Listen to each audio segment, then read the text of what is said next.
Former friend who cut me off for being child-free tries to manipulate me into housing his family of 6. You won't believe how I shut him down.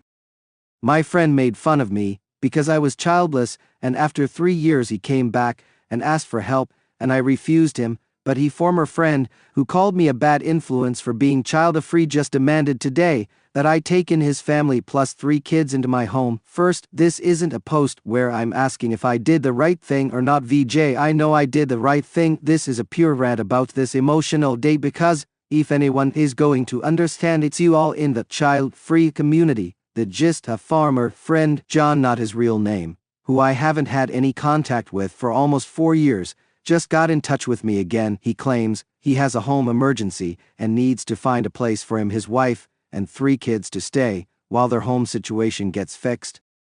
This is the same guy who, when I was going through something traumatic, told me he couldn't be my friend because I'd be a bad influence on his kids for being child-free. A bit of background on why the friendship ended: I was in a high-stress situation and very sad. VDJ, my mother dying was just one of the terrible things that happened. In a span of 4 months I was looking for consolation, and instead, John told me that me being child-free was a bad influence on their family and had a wife plus 3 kids. Then, in short, they didn't want to spend time around me as I wasn't worth it when they have more valuable friends. This was someone I had known since undergraduate school and had spent a lot of time doing fun stuff with, like hiking. John and I were among a group of mutual buddies that regularly rented out beach houses or mountain lodges for summer and winter sports activities. We're talking 12 plus years. Then just ditched me because he thought I wasn't useful. Hurt a lot, especially when I was dealing with some really sad stuff, even more so because I was there for him when he found out his father had cancer,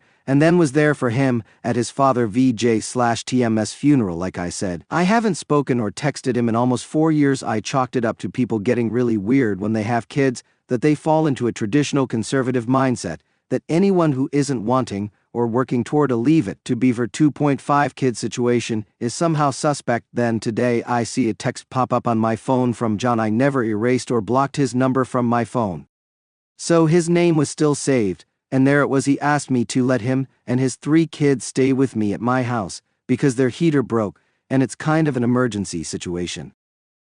He knows I now live in the same city as him, and it would be a really big favor to me, okay? So lots of emotions with that apparently, since he told me I'm a bad influence. He and his wife had a 4th kid, COVID baby. I guess my biggest question was why ask me of all people. I asked John why he's asking me to do this for him. His response was basically that he's all out of options and that no one has the room for him and the 4 kids, especially with a 6-month-old. I asked him why he can't arrange a hotel room for them. He said that would be really expensive, and they're in a lot of medical debt already from their newest kid having to be in the NICU when he was born. I said that sounds tough. But again, why me? He said he knows I helped out someone last year with emergency housing and saw I had enough extra room for guests since I was so generous back then I could be generous with him now. I knew exactly what he was talking about, but I really wanted to know how that situation was delicate, and I thought a private family matter. He said it was posted on Facebook by the couple I helped. Quick segue about this time last year, one of my good college friends, Lisa, with lupus, got COVID-19. She was being so careful too. It sucked, because this was before the vaccines rolled out first for vulnerable people. She is my age, mid-30s, and very healthy aside from lupus. She's a marathon runner. Actually, Lisa's lupus ended up making COVID-19 even worse, and she ended up in the ICU. On top of that, she was pregnant, and her husband had to make the decision to save her life over the fetus. Basically, it was either giving life-saving medicine and care to Lisa at the expense of her fetus, or she dies. Thankfully, he's a good guy, and let the doctors end the pregnancy to save her life. Lisa's mother was a nightmare, and said that her daughter should have died with the baby. She said Lisa's life is not worth much anymore, and even tried to bring in a priest to give her last rites. Lisa was in a coma at the time. This caused a huge dramatic fallout, as you would imagine. Lisa's brother and his wife needed a place to stay away from their toxic mother. Immediately I had an extra room, and I'm an easy distance from the hospital. They stayed with me for 3 days, until they locked down a hotel room in one of those long-term residence hotels. No one was sure Lisa was going to make it out alive, so they understandably wanted to be nearby. They lived out of state, and were staying with the terrible mother while their sister was in the hospital. Thankfully, Lisa made it out alive and has since disowned her mother. She actually remembers while in the coma people talking about the priest trying to break in. I let the brother and his wife into my home because these people were good people, have always been supportive, and are still some of the most gracious people I know, apparently unbeknownst to me because I'm not on Facebook either. Lisa's brother or his wife posted something about how much of a decent person I was to help them out in a dire moment of need and a light during a very dark period for them. They told me as much to my face. I just didn't know that they shared the situation on social media. So back to today. John saw that stuff last year, kept it in his head, and thought I would let his family and kids into my home with open arms. Frankly, I told him to shove it. I was pissed. He was trying to guilt me into letting him and his family into my house for an unspecified amount of time. He knows I'm child-free. Hell, he even said me being child-free is a bad influence on his family, yet all of a sudden, when it's convenient for him, I'm magically not a bad influence, and he should be able to waltz back into my life without even a single apology for the terrible things he said 4 years ago. I told him being child-free means I don't want kids in my house for an extended period of time. If I did, I wouldn't be child-free, that I was not going to disrupt my life and my 2 cats to be a bed and breakfast for his 4 kids. He said I was selfish, and to think of his kids, that there's no hot, that I live alone. He can blast me on Twitter all he wants. I'm not on Instagram, so I don't give a single thought what the gaggle of Jennifers think of me. I told him social media isn't real life. If he actually shares this with my actual friends, they'd laugh right in his face. I told him I have all his texts for proof of the way he spoke to me and how he's a big problem. I told him he used to be a decent guy, that we had a lot of nice times together, that I'm still sorry about his dad, and I am sorry that he went down this path in life, since it sounds like he must be really miserable, but he's a bad influence in my life. So I just can't have him around. I'm sure he'll understand, since he said the same about me. That was the gist of the last thing I said. He went off until I blocked him. I'm really sad about it. He really used to be a decent person back 12 years ago, and his dad was a lovely man.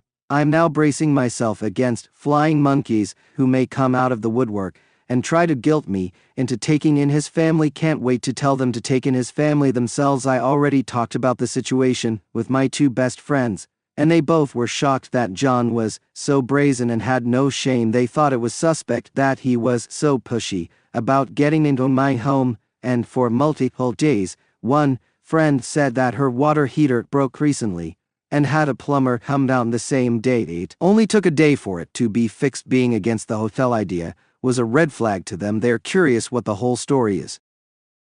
I agreed that it feels like it's missing something. I do feel a righteousness about all this. I know I did the right thing. I hate that a previous kindness was used as a weapon against me years ago. I thought maybe he had a point, that I was somehow not good enough, because I was pretty depressed. Like, people don't want sad people around now with clarity.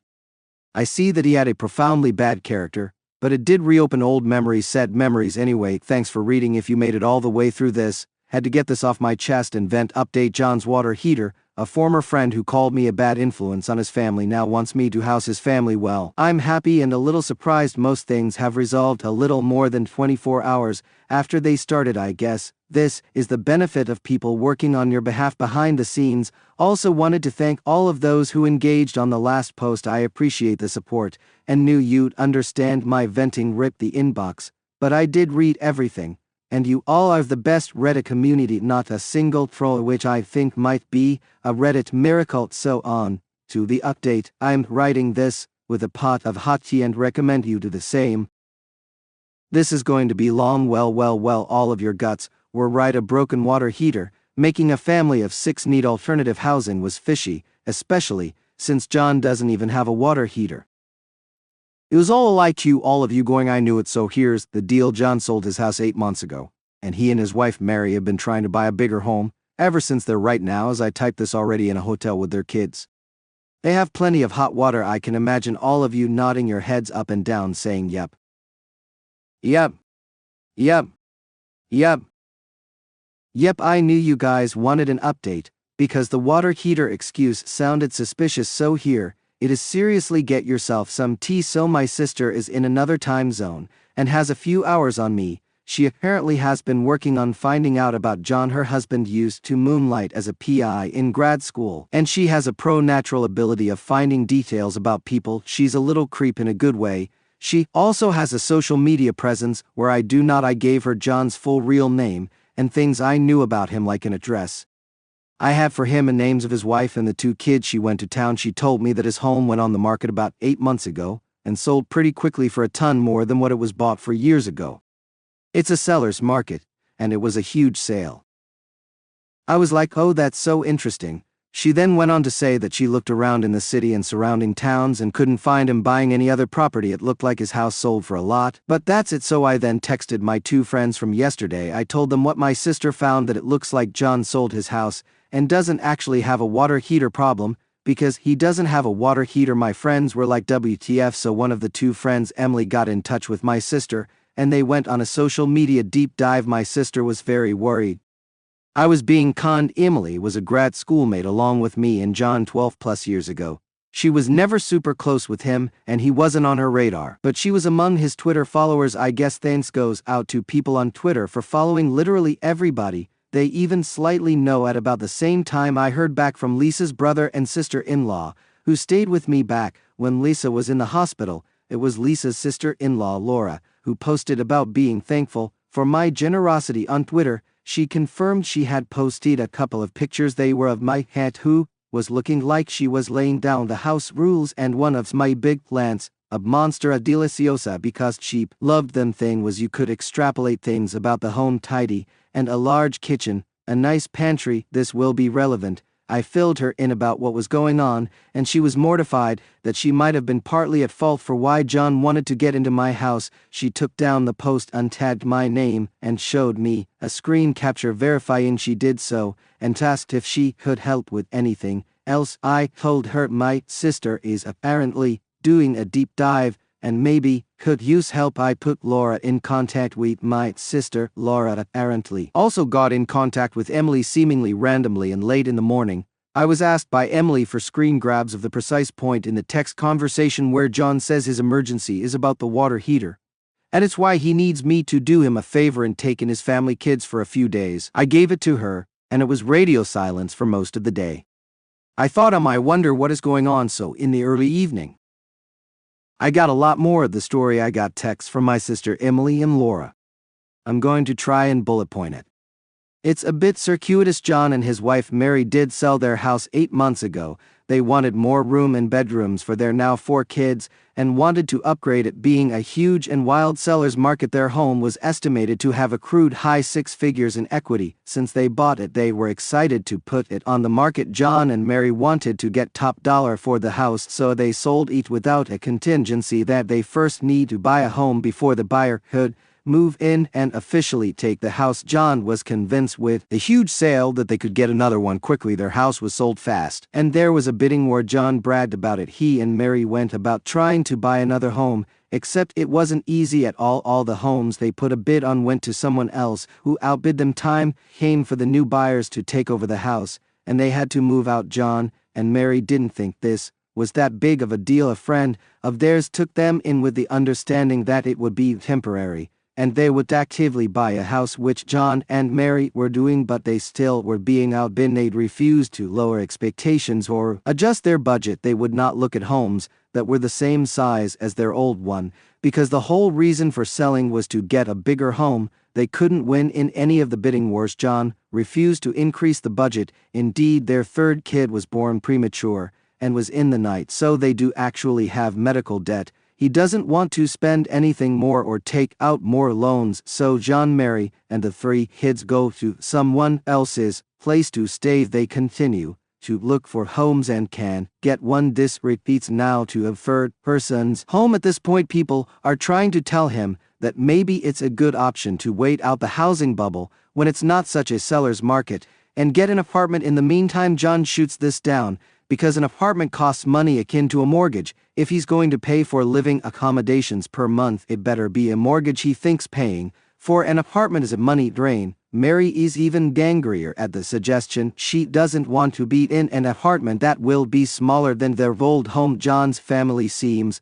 to be overstaying their welcome. People are getting annoyed that John and Mary are not willing to chip in for groceries. John's family is now on the fourth place of people willing to take them in. A month ago is when they ran out of options for free housing. Hilariously, they were all run out because people needed the room for their own family coming for the holidays. No one wants to take the freeloaders in anymore. Mary is a schoolteacher in the city, and because of that and that the kids are back in school, they really need to stay in the city, but there are only other options and now for free housing are John's brother, who lives about 2 hours away, and Mary's parents who live 6 hours away. Neither option is good for John and Mary's jobs or their kids getting to in-person classes, so John and family needed housing ASAP and booked a hotel. They're really upset about it because their kids are loud and the hotel staff is harping on them to be quieter. John and Mary complain about how they hate living out of a hotel, how it is unfair they can't get a house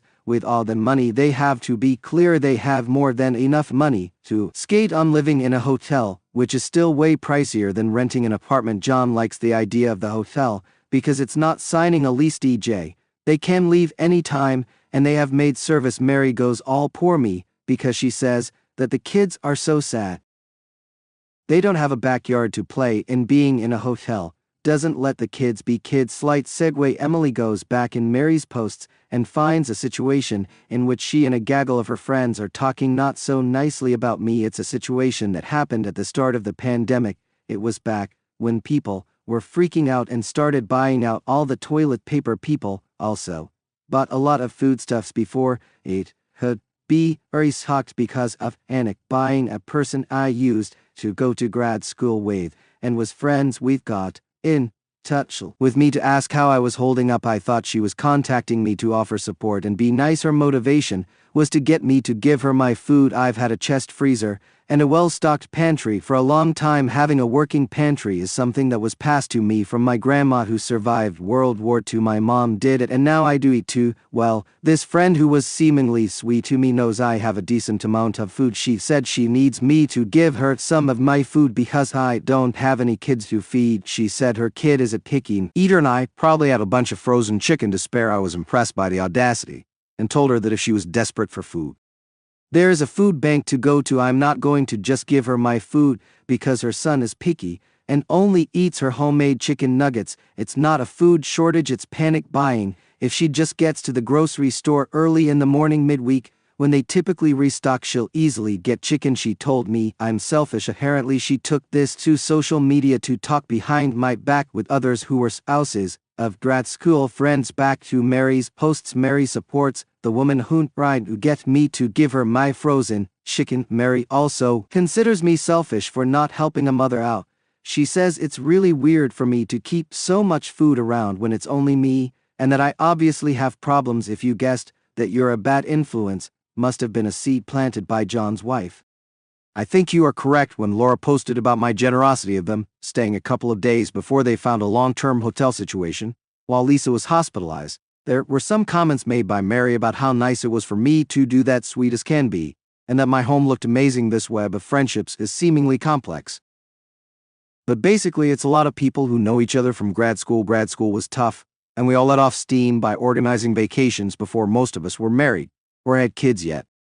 I always invited my close college friends who stayed in the state to the group vacations where we'd all pitch in and rent out lake houses or cabins at ski resorts. Again, recent posts have Mary going all poor me because she says that the kids are so sad they don't have a backyard to play in, how being in a hotel doesn't let the kids be kids. Then there is a weird Mary post 2 days ago that sounds like her family has found a place that's so cute and her kids will be able to get out of the hotel situation. She says it has a great kitchen for her kids. Q John texting me yesterday asking me after no contact for 4 years that he has a broken water heater and needs me to take in his family for a few days while it gets fixed. Obviously, you all know I told him no. Well, my friends see that John and Mary have made some passive-aggressive comments on social media. this morning about how society is terrible nowadays, when friends renege on their offer of helping families with kids out of a tough situation. Mary says her cute home situation fell through. She gets a bunch of sympathy from her Jennifer friends. She says her kids are so disappointed. I think this is probably when Emily asked for my screen grabs of John's water heater sob story. Emily goes on at Dear and posts she shares the screen grabs of John's water heater lie. She and Laura start calling them out. They share the truth that John and Mary did not have a new housing situation lined up. They were trying to get into my home by lying about a broken water heater, and I had never agreed to having them stay in my home. Laura called them huge problems for trying to take advantage of me. Emily went rip about the situation from 4 years ago. My real friends like Emily were very much there for me, while people like John were like, yeah, I don't care, plus you're a bad influence on my family. Allison let everyone know about John calling me a bad influence on his family for my child-free lifestyle, and how he's pathetic for thinking he can walk back into someone's life who he insulted. Allison is also child-free herself. People hold off John for being super mean, and now wanting favors. It apparently snowballed into people calling him super cheap and unleash the people who let his family stay with them during the last 8 months came out of the woodwork who laid into him. One person described how dirty John VJTM's family was, and how it was insane how much extra cleaning they had to do, that his kids had no manners, they terrorized their dogs, and it was awesome when they finally left. People expressed anger that they were trying to pull one on me and then try to make me out to be the bad guy on social media. There were people I hadn't talked to in a long time who told him that I was a good person, how I helped them in grad school with random things and didn't deserve this. It was really nice to hear some related how I've helped people get jobs. VDJ, something more than John has ever done. I'm very involved in the grad school networking community, and I like sharing job opportunities and wisdom about finding scientific jobs and mentoring. John VDJTM's own brother said he was disgusted by this behavior. He remembered how much I helped when their mom passed away. He said their mom would be rolling in her grave if she knew how he was treating people. My sister ended up getting me to Zoom with her and screen shared her monitor to show me what the hoopla looked like. Maybe this is why I never actually got a single message from anyone about not letting a family into my home. I was expecting flying monkeys. VJ. I never got them. My God, the Schadenfreude. John told me he was going to put me on blast on Twitter, ends up getting blasted himself. How stupid, how incredibly stupid. I had the text of him lying about the goddamned water heater. He must have thought, since I wasn't on social media, that I'd never be able to tell others he was lying about a water heater, or know that he was currently enjoying hot hotel water. I feel like I dodged a nuclear-tipped missile. I had to pour myself a drink after work and really think about all this. After thinking about it and considering all the context, I believe John and Mary were going to try and squat in my home. He did go off when I mentioned the 10-day rule when people get tenants' rights in our state. I knew it was fishy. You all called it too. I'm thinking he was a cheap bastard who didn't want to pay more money for a hotel. He still didn't want to find an apartment. He had exhausted all in-city free housing opportunities with friends. I was a last-ditch effort. His wife peripherally knew I was amenable to guests. She also knew my home was nice and that I had a ton of food for her kids to eat. They had a reputation already for eating people out of house and home. If they stayed with me for a week, they'd be tenants, and I'd have to spend time kicking them out with the hordes, as it probably would have taken months to evict them. Much easier to run a scam on a single person and push them out of their own home, then try to do the same thing with his real friends who already have kids and not a lot of ample space. He was only looking for free housing, so he'd be able to put every penny he had into his goal of buying a 4+ bedroom house with all the money he got in the sale of his old home. I don't know for certain, but it makes sense, so I decided to send him one last text. I unblocked him and sent him this before reblocking his number. Hey John, so I found out you were lying about that water heater. You don't even have a water heater. You're living in a hotel along with sitting on a huge pile of cash from selling your old home. I think it's real shitty of you for lying to me and trying to get into my home to leech off me, especially because you destroyed our friendship when you called me a bad influence on your family. I didn't tell you back then, but I'm telling you now that you are trash. Your mom would be ashamed of you. I see it's all projection, because you are the bad influence, not only on my life, but on the lives of others. If you really believed I was a bad influence, you never would have tried to get your family into my home this week. But if you still think I'm some sort of bad influence, then you won't have to worry about me helping you out or granting any sort of favor in the future. I am going to keep my bad influence far away from your family. Oh, and Mary sounds like she's become a real treat. The last thing I will do for you, because I'm not a monster, is to say that you need to do your duty as a husband and father and pay to get a stable apartment for your family. Stop playing these freeloader games. Here's a link to our local Craigslist housing page. I'm sure you'll find something. Oh, and hope to see you at the next non-Zoom alumni event. I'm sure it'll be great to catch up in person. So it's done. I said my piece once again. You all were right that something else was going on. I feel really sick right now. VDJ, how someone could think about doing this to me. Also feeling kind of sick thinking about the idea of letting them into my home. That would have been a nightmare.